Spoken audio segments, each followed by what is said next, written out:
आपको एक कथा में कहा था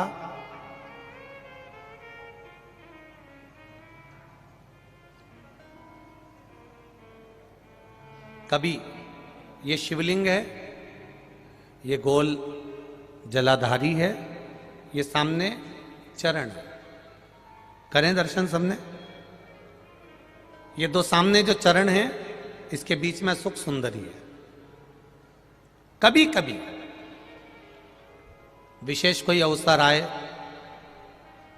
सोमवार की अष्टमी पड़ जाए या कोई विशेष प्रदोष का दिन पड़ जाए और आपको लग रहा हो कि मेरा महादेव को मैं जल चढ़ाते चढ़ाते इतना समय हो गया, मेरा महादेव नहीं सुन रहा, तब कभी कभी ऐसा मन में आए कि क्यों नहीं सुन रहा, तब लोटा भरकर जब जल लेकर जाओ, गणेश जी को चढ़ाया, अशोक सुंदरी को चढ़ाया, षडानंद कार्तिकेय को चढ़ाया, माँ जगतजननी जगदम्बा माँ पार्वती को चढ़ाया, वही जल ले जाकर बेलपत्री के वृक्ष पर चढ़ाया। शिव जी को अर्पण नहीं कर पाए। और सरल भाषा में समझ लो इसको,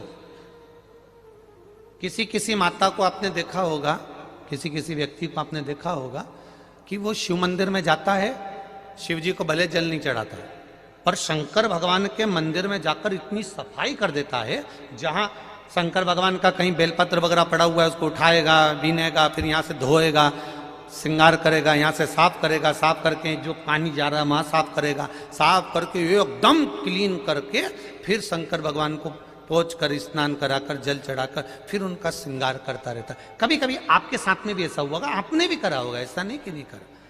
कभी कभी सब दूर सफाई के बाद शिवलिंग की सफाई करना भूल गया या शंकर जी के शिवलिंग पर जल चढ़ाना भूल गया, जल चढ़ाकर आ गया।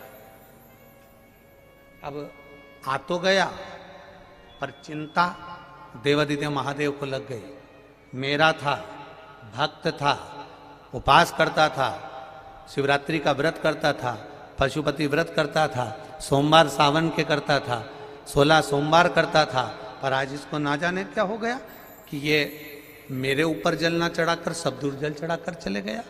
देवादिदेव माता पार्वती जी से कह देते हैं, सुन पार्वती, अगर कोई भूलवश भी मुझ पर जल चढ़ाना भूल जाए और तेरे हस्त कमल पर जल चढ़ा कर जाए, तो पार्वती जितना फल मैं प्रदान करूं उससे दुगना फल तुझे प्रदान करना है। यह शिव कह रहा है। और इसका प्रमाण कहां पर मिलता है? इसका प्रमाण मिलता है महाभारत में, इसका प्रमाण मिलता है श्रीमद् भागवत कथा में। भीम, दुर्योधन और जरासंध तीनों ने तप करा, तीनों बैठे हैं अलग अलग शंकर भगवान का भजन करने के लिए, और तीनों शिव जी का भजन कर रहे हैं, तीनों शंकर भगवान का गुणगान कर रहे हैं, तीनों शिव जी का तप कर रहे हैं। और तप करते करते करते करते करते करते भीम को लग गई भूख, चले गया भोजन करने।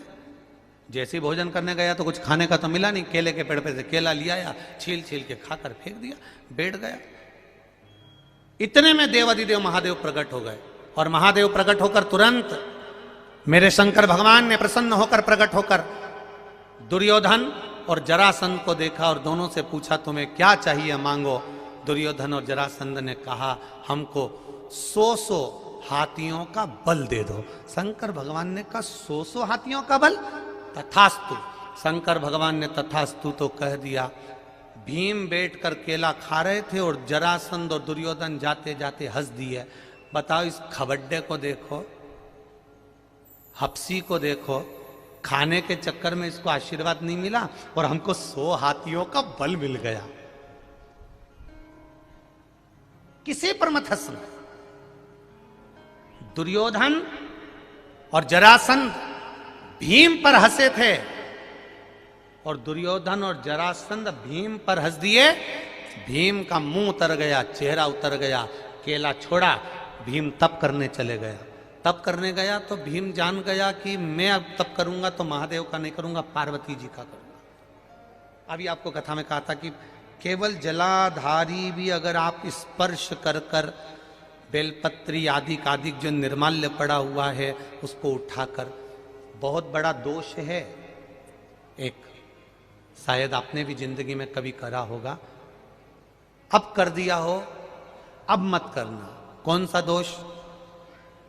जैसे ये शिवलिंग, ये जलाधारी, ये मट्टी का दिया जलता हुआ, लोग भगवान को दिखा के, जो ये जलाधारी होती है ना, इसकी जो किनोर होती है ना, कई लोग उस दिए को इस किनोर पे रख देते हैं, कई लोग नारियल को, श्रीफल को इस हस्त कमल पे जहां शिवलिंग रखा हुआ है यहां रख देते हैं। ये दोष है, ये शिव महापुराण का दोष है। शिव पुराण कहती है अगर पशुपति व्रत कर रहे हो, आप कोई व्रत कर रहे हो, कोई कामना कर रहे हो, तुम्हारे पास में अगर श्रीफल, पशुपति व्रत करने के बाद 5वें दिन भी अगर तुम श्रीफल चढ़ा रहे हो, तो वो श्रीफल ये जलाधारी पर नहीं रखना है, उस श्रीफल को भेंट के साथ में शंकर भगवान की जलाधारी शिवलिंग इसके ठीक सामने नीचे जमीन पर रखना है।